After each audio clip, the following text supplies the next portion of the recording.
ជំរាបសួរបងប្អូនអ្នកគ្នាហ្នឹងហើយសូមស្វាគមន៍មកកាន់វីដេអូរបស់ខ្ញុំសាជាថ្មីណាសម្រាប់វីដេអូរបស់ខ្ញុំគឺរៀងចេញយឺតបន្តិចហើយបងប្អូនអ្នកគ្នាដោយសារពីមុន channel វាមានបញ្ហាអញ្ចឹងក៏ខ្ញុំចេញវីដេអូហ្នឹងហើយបងប្អូនអ្នកគ្នាឥឡូវខ្ញុំមកធ្វើវីដេអូដាក់វិញហើយអញ្ចឹងបងប្អូនអ្នកគ្នាអាចចុច subscribe ដាក់សញ្ញារូបកណ្ដឹងដើម្បីពេលដែលខ្ញុំផុសទៅបងប្អូនអ្នកគ្នានឹងទទួលបានថ្មីពីខ្ញុំបន្តទៀតហ្នឹងហើយបងប្អូនអ្នកគ្នាណាអញ្ចឹងដើម្បីកុំឲ្យខាតពេលយូរថ្ងៃនេះខ្ញុំមកចង់មកបង្ហាញបងប្អូនអ្នកគ្នានៅរបៀបដូរលុយ Smart $1បងប្អូនអ្នកគ្នាណាសម្រាប់បងប្អូនអ្នកគ្នាដែលគាត់ប្រើប្រាស់Smart អញ្ចឹងបងប្អូនអ្នកគ្នាទស្សនាវីដេអូមួយនេះបងប្អូនអ្នកគ្នានឹងចេះដូរលុយ$1បងប្អូនអ្នកគ្នាណាដើម្បីដូរលុយបានយើងគ្រាន់តែចូលមកកាន់កន្លែងនឹងមកហើយយើងគ្រាន់តែចុចផ្កាយ17 10កូដហើយផ្កាយ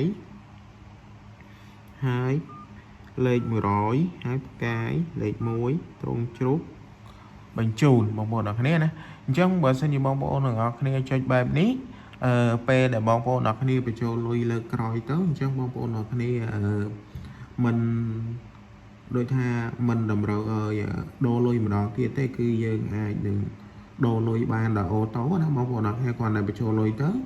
គ្រប់ថ្ងៃរបស់គេនឹងកាត់ដូរលុយឲ្យបងប្អូនអ្នកគ្នាអូតូតែម្ដងបងប្អូនអ្នកគ្នាណាអញ្ចឹងពេលដែលយើងចុចអញ្ចឹងហើយបងប្អូនអ្នកគ្នាបញ្ជូនបងប្អូនអ្នកគ្នាបញ្ជូនហើយគេថាស៊ីមបងប្អូនអ្នកគ្នានៅស៊ីមទីម៉ានស៊ីមទី1ឬមួយក៏ស៊ីមទី2អញ្ចឹងបងប្អូនអ្នកគ្នាបញ្ជូនទៅពេលដែលបញ្ជូនហើយបងប្អូនអ្នកគ្នាឆែកមើលលុយព្រោះយើងចង់ដឹងថា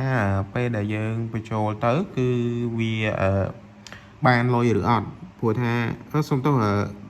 ពេលដែលយើងចុចដូរលុយហ្នឹងគឺយើងដូរបានឬអត់បងប្អូនអ្នកគ្នាណាអញ្ចឹងយើងចុចឆែកមើលលុយយើងចុចផ្កាយ1201អញ្ចឹងមកផ្កាយ1201ត្រង់ជ្រូកហើយបញ្ជូនបងប្អូនអ្នកគ្នាណាផ្កាយ1201ត្រង់ជ្រូកហើយបញ្ជូនតែថាស៊ីមបងប្អូនអ្នកគ្នាស៊ីមទីម៉ានស៊ីមទី1ឬមួយក៏ស៊ីមទី2អញ្ចឹងបងប្អូនអ្នកគ្នាអាចបញ្ជូនបានហ្នឹងហើយអញ្ចឹងពេលដែលយើងបញ្ជូនទៅនេះបងប្អូនអ្នកគ្នាណាពេលដែលយើងបញ្ជូនទៅបើសិនជាក្នុងករណីបងប្អូនអ្នកគ្នាឃើញលុយនេះកន្លែងហ្នឹងណាឃើញ0អញ្ចឹងបានន័យថាបងប្អូនអ្នកគ្នាដូរលុយហ្នឹងបានដល់ជោគជ័យហើយក៏ប៉ុន្តែបើសិនជាក្នុងករណីដែលបងប្អូនអ្នកគ្នាឆែកទៅឃើញនៅសល់$1ដដែលអញ្ចឹងបងប្អូនអ្នកគ្នាបញ្ជាក់ដោយថាបញ្ជាក់ថាយើងដូរលុយអត់ទាន់បានជោគជ័យទេអញ្ចឹងតម្រូវឲ្យបងប្អូនអ្នកគ្នាចុចដូរម្ដងទៀតឬមួយក៏យើងបិទទូរស័ព្ទមកផ្លែតហើយចាំយើងបើកវិញហើយយើងចុចដូរម្ដងទៀតអីចឹងទៅបងប្អូនអ្នកគ្នាណាអញ្ចឹងសម្រាប់វីដេអូរបស់ខ្ញុំមានតែប៉ុណ្្នឹងទេបងប្អូនអ្នកគ្នាបើសិនជាបងប្អូនអ្នកគ្នាជួយចិត្តវីដេអូរបស់ខ្ញុំអាចជួយចុច like ចុច subscribe ដាក់សញ្ញារូបកណ្ដឹងឲ្យម្នាក់មួយផងបងប្អូនអ្នកគ្នាអរគុណច្រើនចំពោះការតាមដានវីដេអូមួយនេះតាំងពីដើមរហូតដល់ចប់